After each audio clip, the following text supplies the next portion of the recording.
Kia ora, hello, I'm Philip Duncan. Thanks for joining us for our weekend weather update and our 7-day RainWatch update as we track the rainmakers coming into the country. And we do have a change next week after so much high pressure dominating across the month of May and for the start of June.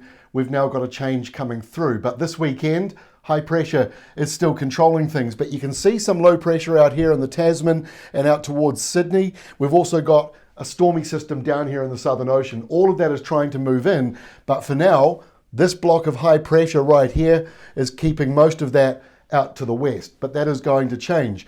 This high pressure zone, because of where it's centered, is encouraging this subtropical airflow coming down. So those in the upper North Island and some other parts of the country may certainly be noticing how much warmer than usual it is for this time of the year. But down in the south, usual weather, usual airflow coming through. Windiest weather offshore here. Today's map shows the wind energy as well as the air pressure systems. Let's have a look at the low pressure zone off the coast of Sydney, because this is the one moving in towards us, merging with that colder change on Sunday. So as we wake up on Saturday morning, that's where the low is. And as you watch across Saturday and Sunday, it deepens and the rain bands move towards us. And so by midnight Sunday, Monday morning, that's the cold front. Some people say to me that the colours on this map aren't very good because, the blue matches the sea behind it. I get that. But what you're not noticing is this is not showing proper rain. It's not showing a big rain event. So when you see the blues and the yellows and the greens, that's at the lower end of the scale. If it was a big rain event, you'd be seeing reds and oranges and it would stand out a lot more. So it is actually helpful to see it look as it does. Seeing rain bands come in and the blobs here, that will be heavier falls. When you look at the radar on Sunday, it'll be broken up, fractured kind of front. May even be a few thunderstorms as we transition from subtropical to subantarctic, which is the next airflow coming through. So the rainfall this weekend, it's not ginormous for most places, but we do see some normal rainfall returning to the west coast, 100 millimetres or so. This only goes to 6 p.m. Sunday. Keep in mind, much of that cold front comes in after that and across Saturday night, at least for the North Island, but good to see a bit of rain coming into the upper South Island. I know how dry it is for you there. So let's get into the forecast maps. Here we are, lunchtime Saturday, not a lot going on. High pressure is in charge, mild northeasterlies, still cloudy, still a few isolated showers, but otherwise most of New Zealand is dry with light winds.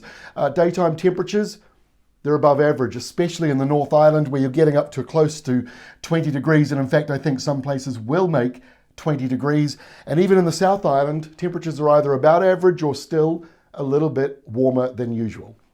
Sunday, that is when that cold front comes in. So there you can see that little area of rain that's a bit heavier than elsewhere. Generally speaking, this is not a major rain event. That's why you're seeing a lot of the blue shading in it. But there are some heavier falls triggered by that subtropical warmer airflow. So there may be a few thunderstorms as that occurs. To start with, most places are actually dry. The rain starts on the west coast, and then by the end of the day and nighttime, that wet weather comes through.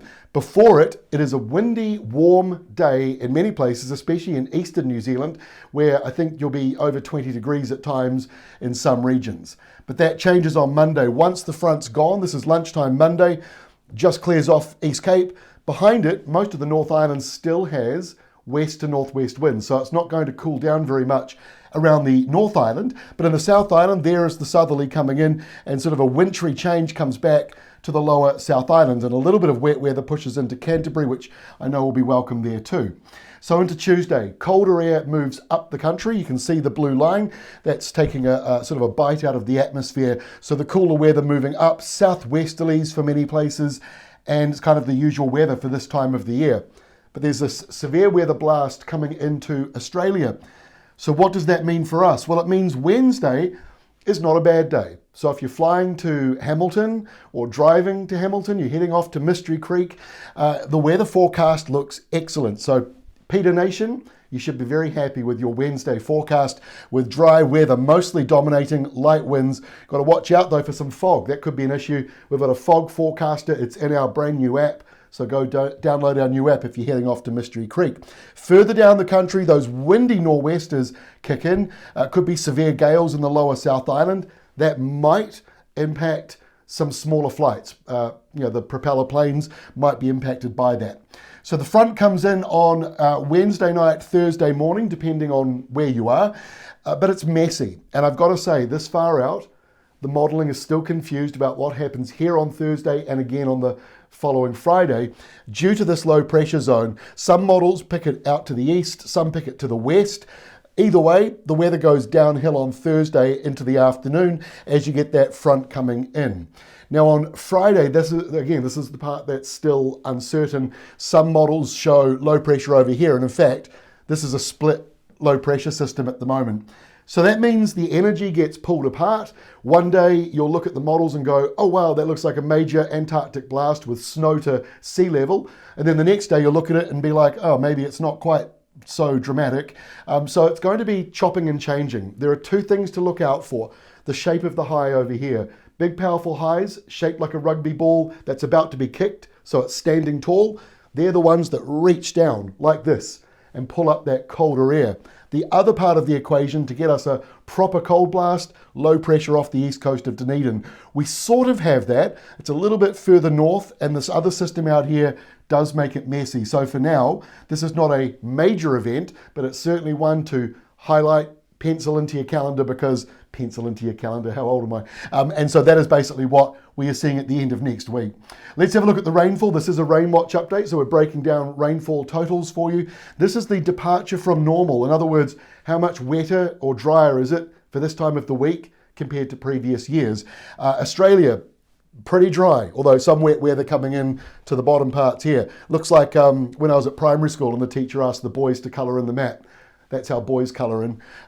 New Zealand side of it is a little more broken up, and that's the good news. There's a bit more of a better chance for getting some wet weather in. The white is normal rainfall, the blue is a little bit wetter than usual. So there's a little bit of good news. And here is the actual 7-day rainfall forecast. It is messy because of that system at the end of next week. This is likely to change, but what it does show you is the westerly lean to that weather and how these areas in the blue and the green at the bottom of the scale. So Canterbury, Waited Upper, Hawke's Bay, you're the areas not likely at this stage, to get a lot of weather. If you get a southerly, that could change things a wee bit. But most of the rain over here and around the North Island, and if you're going to Mystery Creek, like I say, 30 or 40 millimetres coming through there. That is over 7 days. Hopefully that falls at night time. That is all from me. Speaking of Mystery Creek, we've got a special video update, or updates I should say, starting from this Sunday. So we'll be putting those out on YouTube and across Rural Weather and our WeatherWatch website and app. Have a great weekend. We'll see you next week.